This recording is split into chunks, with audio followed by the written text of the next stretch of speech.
Nous allâmes, le baron et moi, lui dandinant son gros corps, ses yeux de jésuite baissés, moi le suivant, jusqu'à un café où on nous apporta de la bière.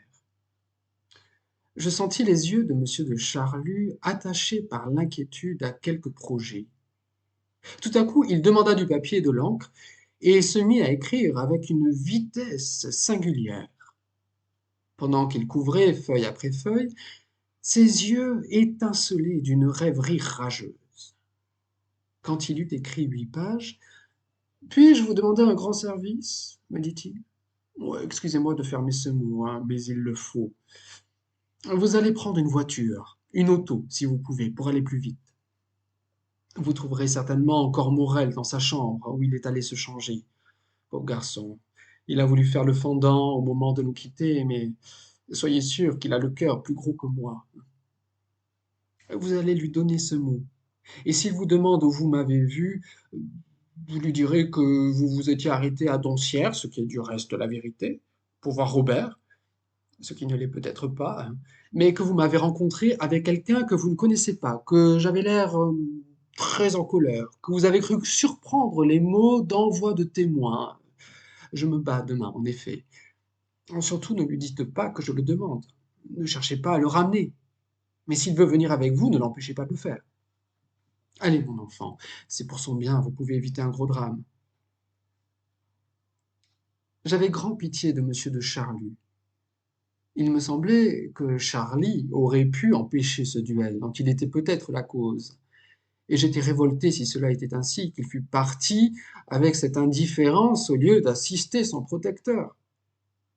Mon indignation fut plus grande quand, en arrivant à la maison où logeait Morel, je reconnus la voix du violoniste, lequel, par le besoin qu'il avait d'épandre de la gaieté, chantait de tout cœur le samedi soir après le turbin. Si le pauvre monsieur de Charlus l'avait entendu, lui qui voulait qu'on crût et croyait sans doute que Morel avait en ce moment le cœur gros. Charlie se mit à danser de plaisir en m'apercevant.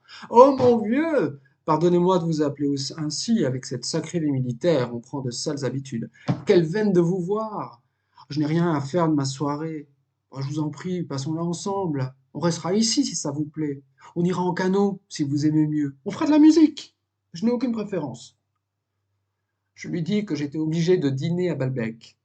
Il avait bonne envie que je l'y invitasse, mais je ne le voulais pas. Bah, si vous êtes si pressé, pourquoi êtes-vous venu? Je vous apporte un mot de monsieur de Charlus. À ce nom, toute sa gaieté disparut. Sa figure se contracta. Comment? Il faut qu'il vienne me relancer jusqu'ici? Alors je suis un esclave? Mon vieux, soyez gentil, je n'ouvre pas la lettre. Vous lui direz que vous ne m'avez pas trouvé. Ne feriez-vous pas mieux d'ouvrir? Je me figure qu'il y a quelque chose de grave. Sans foi, non. Vous connaissez pas les mensonges, les ruses infernales de ce vieux Forban. C'est un truc pour que j'aille le voir. Eh bien, je n'irai pas. Je veux la paix ce soir. Mais est-ce qu'il n'y a pas un duel demain? Demandai-je à Morel, que je supposais aussi au courant. Un duel? Me dit-il d'un air stupéfait. Je ne sais pas un mot de ça. Après tout, je m'en fous, hein. Ce vieux dégoûtant peut bien se faire zigouiller si ça lui plaît. Mais tenez, vous m'intriguez. Je vais tout de même voir sa lettre. Vous lui direz que vous l'avez laissée à tout hasard pour le cas où je rentrerai. Et il se mit à lire avec une fièvre aussi grande qu'avait eu monsieur de Charlus en écrivant, et sur ces pages noircies à la diable, ses regards ne couraient pas moins vite que la plume du baron. Mon Dieu, s'écria-t-il, il ne manquait plus que cela. Mais où le trouver? Dieu sait où il est maintenant.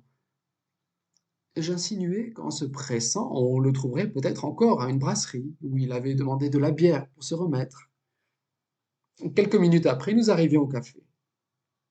Je remarquai l'air de monsieur de Charlus au moment où il m'aperçut.